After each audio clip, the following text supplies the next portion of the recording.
Hein? Ça a commencé? Ah, ça a commencé, pardon. Alors, excusez-moi, je ne savais pas que ça avait commencé. Bah, on est à l'antenne depuis 5 minutes. Mais, excusez-moi, je ne savais pas que l'émission avait commencé. Bonjour à toutes et à tous et bienvenue dans votre météo du jour. Tonnerre de Brest, aujourd'hui comme certains l'ont qualifié, effectivement les dieux du football se sont manifestés et ont permis au stade brestois de décrocher sa première victoire après 7 mois intenses de défaites et de matchs nuls, et cela contre Monaco, supposé prétendant au podium. Voilà. C'est ça qu'on appelle l'AS Monaco perdre 2-0 à Brest, au stade Francis Leblay. Ah, je croyais rêver hier, mais dans le mauvais sens. Mais non.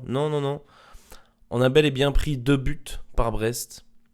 Il n'y a vraiment que Monaco pour relancer des équipes comme ça. Franchement, une équipe éclatée en plus. Vous imaginez qu'aime Brest? C'est très inquiétant. C'est extrêmement inquiétant. Le vide, le néant, ce match. 2-0, 2 buts, un but qui ne devrait pas y être, de Mounier, et un deuxième but bien mené de Honora, parfait. Voilà. Je ne sais pas où étaient nos joueurs, tels Alain Finkielkraut devant Pascal Prod, ou Laurent Koscielny avant la Coupe du Monde 2018. Monaco n'a rien commencé dans ce match. C'était vite du fantôme, un digne hommage pour Halloween.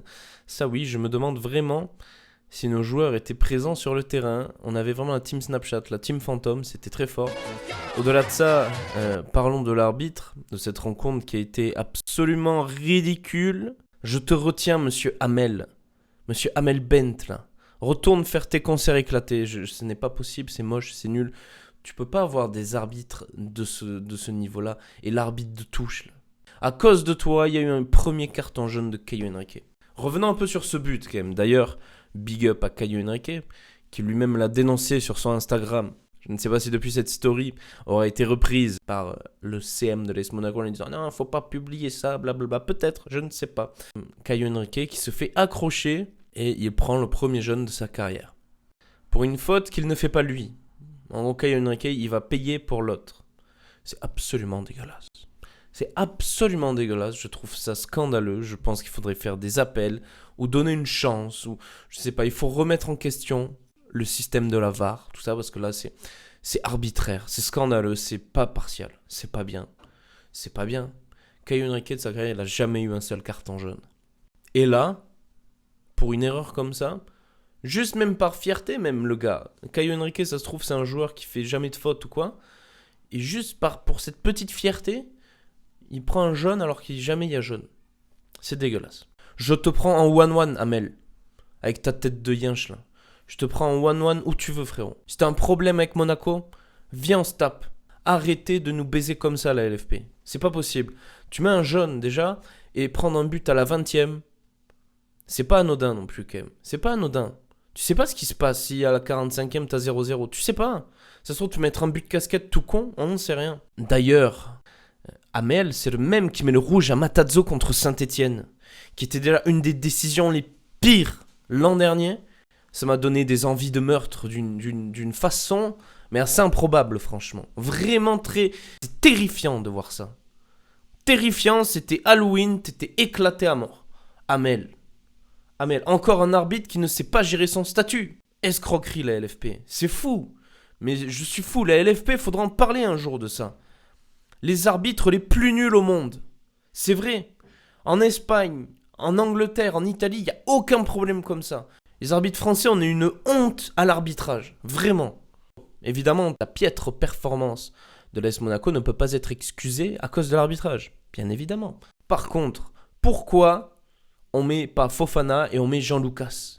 Il n'y a pas Matarazzo, on sait que ça va être très dur. Parce que Matarazzo, au final, on se rend peut-être pas compte, mais il fait un putain de travail dans l'ombre. Et j'ai l'impression que avec Tchouaméni, aujourd'hui, c'est peut-être un des seuls qui nous permettent de tenir la baraque depuis ce début d'année. Parce que devant et derrière, j'ai l'impression que c'est l'approximation la plus totale. Nico, what the fuck? What the fuck is happening, Nico? Jean Lucas, un match bon dans sa carrière à Monaco, et le reste tout nul. Qu'on soit clair, aucun tir de Volande, de Ben Yedder, dans ce match, c'est quand même fou. depuis je ne sais pas combien de matchs, ça n'était jamais arrivé. On a battu les records comme Brest en fait. Diop, n'en parlons pas, la performance qu'il fait là. Je veux croire à l'accident. Je pense infiniment que on les a pris de haut sans doute, les Brestois. On s'est dit qu'on allait gagner facilement et nous ont remis à notre place, très simplement. On les a pas pris au sérieux. Voilà, les joueurs n'avançaient pas. On a eu une semaine pourtant. Hein. On avançait beaucoup plus contre Montpellier la semaine dernière. Hein. Là, on était au ralenti, il n'y avait aucune intensité. On a été gentils. On a cru qu'on ferait la diff facilement. Et on a joué fair play gentiment. Allez, on relance les équipes qui sont dans la galère. On met du suspense dans cette Ligue 1, dans ce bas de championnat. Mettons un peu de suspense. Tous éclatés à mort. On participe pleinement à la victoire brestoise. Avec Romain Fèvre en plus, qui fait un très beau match. Cardona qui rentre après. Voilà, écoute. On avait Diop, Golo, Boidou. Suffit pas. Voland, Ben Yedder. Ils ont Mounier. Voilà. La beauté de la Ligue 1. La Ligue des talents. Bref, tu sais quoi, j'arrête la vidéo là. Je vais faire comme les joueurs, tu vois, je suis résigné, donc voilà, j'ai la flemme aujourd'hui, bah je vais rien faire. Allez, tant pis. Voilà, bravo à Brest quand même, hein. C'était cool. Vous cassez les couilles. Pourquoi vous nous battez à nous? Pourquoi vous battez pas vos adversaires directs? Attends, comment ça? Est-ce qu'on serait peut-être adversaire de Brest? Adversaire direct de Brest? Attends, je suis pas sûr là, je suis pas rassuré en fait là. On va pas jouer la descente quand même, hein? Attention, il va falloir se ressaisir jeudi. Et ça n'excusera pas ces 3 points perdus. Encore. Passez une bonne semaine malgré tout. On verra, peut-être que jeudi ça ira mieux. Taguez mon ego. Salut, ciao.